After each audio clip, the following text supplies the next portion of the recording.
राधे राधे मित्रों आप लोग राधा कृष्ण के अपकमिंग एपिसोड में देखेंगे कि कृष्ण राधा से कहता है ऐसी कोई शुभ समाचार जिसके विषय में मुझे ज्ञात नहीं है। तो राधा कहती है ऐसी तो कोई बात नहीं है, मैं तो ऐसे ही प्रसन्न हूँ और तुम कहाँ थे, मैं कब से ढूंढ रही थी। तो कृष्ण कहता है एकांत महत्वपूर्ण कार्य से बाहर गया था, किंतु मैं भली भांति जानता हूँ कि तुम मुझे क्यों ढूंढ रही थी, क्योंकि समस्या ये हो गई है कि अब राधा कृष्ण एकांत में समय व्यतीत कर ही नहीं सकते हैं।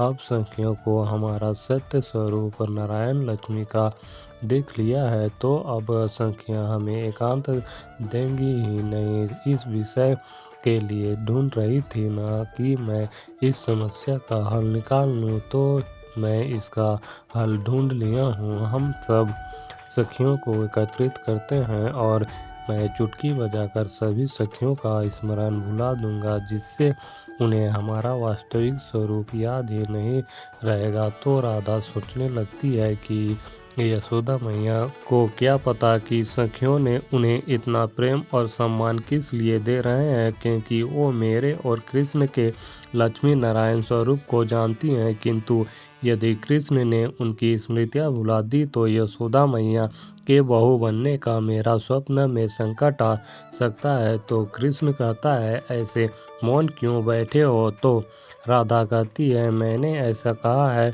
करने को। तो कृष्ण कहता है फिर क्यों ढूंढ रहे थे मुझे।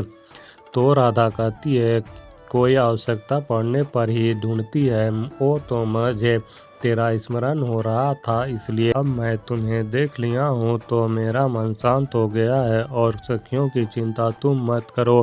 फिर आप लोग आगे देखेंगे कि महाराज कंस हिष्टासुर से कहता है मैं जिसे वध करना चाहता हूँ वो ग्वाला गौ प्रजाति को हानि नहीं पहुँचाना चाहता है और उसका नाम कृष्ण है, और तुम्हारा इस रूप में उसके निकट जाना अत्यंत सरल होगा। तो हिष्टासुर कुछ नहीं बोलता है। तो कंस कहता है क्या हुआ, क्यों समस्या है। तो हिष्टासुर कहता है समस्या नहीं अपितु प्रश्न है मन में, कृष्ण को मारने का पुरस्कार मुझे क्या मिलेगा। तो कंस कहता है यदि कृष्ण का वध करने में तुम सफल रहते हो तो मैं यह वचन देता हूँ कि वृंदावन एवं वर्षना के समस्त गायों को उपहार स्वरूप तुम्हें दे दूंगा और रजत स्वर्ण से तुम्हारा भंडार भर दूंगा। बस केवल एक कार्य और तुम्हारा जीवन धन गिनते गिनते बीत जाएगा। तो हिष्टासुर कहता है मैं इसी समय वृंदावन जाता हूँ। फिर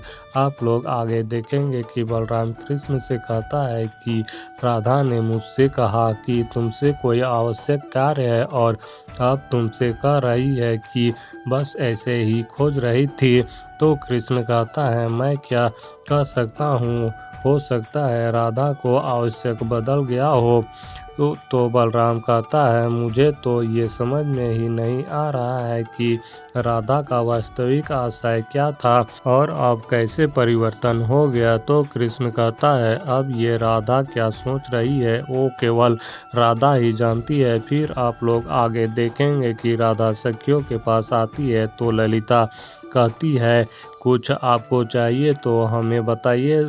तो राधा कहती है एक बहुत ही विशेष कार्य सौंपना है तुम सबको। तो सखियाँ कहती हैं अवश्य बताइए क्या कार्य करना है। तो राधा कहती है तुम सबको यशोदा मैया को खूब प्रेम और सेवा देनी है, और यदि वो पूछे कि तुम ये सब क्यों कर रहे हो तो उन्हें कहना कि मैंने कहा है ऐसा करने के लिए।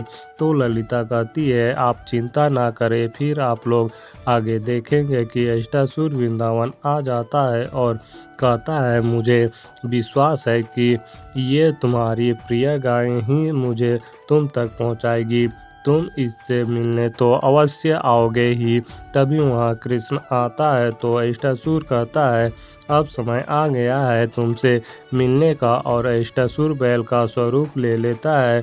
फिर आप लोग आगे देखेंगे कि कृष्ण अपने गायों से कहता है मैंने कहा था ना कि पुनः मिलने आऊँगा, देखो मैं आ गया हूँ, अब जहाँ से बात रुकी थी वहीं से आरंभ करते हैं। फिर कृष्ण अपना बांसुरी निकालता है और बजाने लगता है तो अष्टासुर को बांसुरी की आवाज़ से कष्ट होने लगता है तो अष्टासुर वृंदावन से भागने लगता है। तो कृष्ण कहता है, जिसके आदेश से तुम यहाँ आए थे उसी कंस की पत्नी अस्थि पूजा कर रही है, गौ सेवा कर रही है कंस के लिए, और मैं नहीं चाहता हूँ स्वामी श्री अस्थि को इस बात की दुख हो कि मैंने किसी बैल को हानि पहुँचाया है और इसलिए आज तुम्हें छोड़ दिया, और अगर दोबारा वृंदावन आओगे तो मैं विवश हो जाऊंगा तुम्हारा अंत करने के लिए। फिर आप लोग आगे देखेंगे कि राधा कहती है, बस अब मेरी सारी प्रिय अष्ट सखियाँ यशोदा मैया की सेवा करें, और जो उन्होंने स्वप्न देखा था जहाँ मैं उनकी बहू बनकर इस घर में आई थी वो भी शीघ्र सत्य हो जाए। तो मित्रों, इस वीडियो में इतना ही। मित्रों, आप लोग सभी को आगे और भी बहुत कुछ देखने को मिलेगा। तो मित्रों, जल्द मिलता हूँ और एक नई वीडियो के साथ। तब तक के लिए राधे राधे।